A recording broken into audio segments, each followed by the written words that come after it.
What could you see happening in a place like San Francisco? Well, with San Francisco, we're already working with the city to help them with their Civic Center district.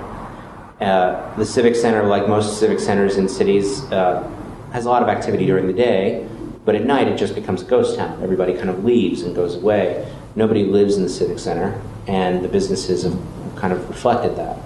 So it becomes a really spooky place at night.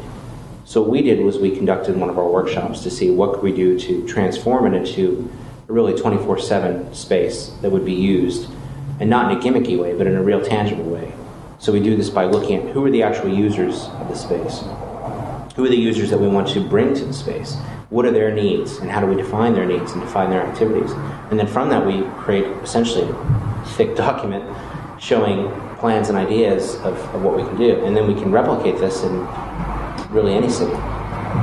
So would that mean you would change zoning to make it so that you're having businesses as well as residences? Oh, not just zoning. We would change everything. I mean, these are transformative technologies. So instead of just saying, you know, the way it typically works is someone would come in and go, God, it'd be great if you changed the roadway here to some nicer pattern. If instead of asphalt it was brick or stamped concrete. That's the way most people think, in this kind of reactive way. Instead, we kind of step back and say, well, why have the road at all? What's the traffic from the road? Where are they coming to? Do they need to go through the space? Is this the area that we want them to come through? Is there a better place for them to come through? We take every single assumption and step back and say, well, why?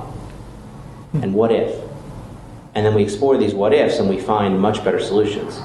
Because otherwise we get stuck on this very linear process. Oh, the road is full of traffic, therefore let's widen the road. And instead what we need to do is think about, well, where are all these people in such a hurry to go to anyway? And think about it that way.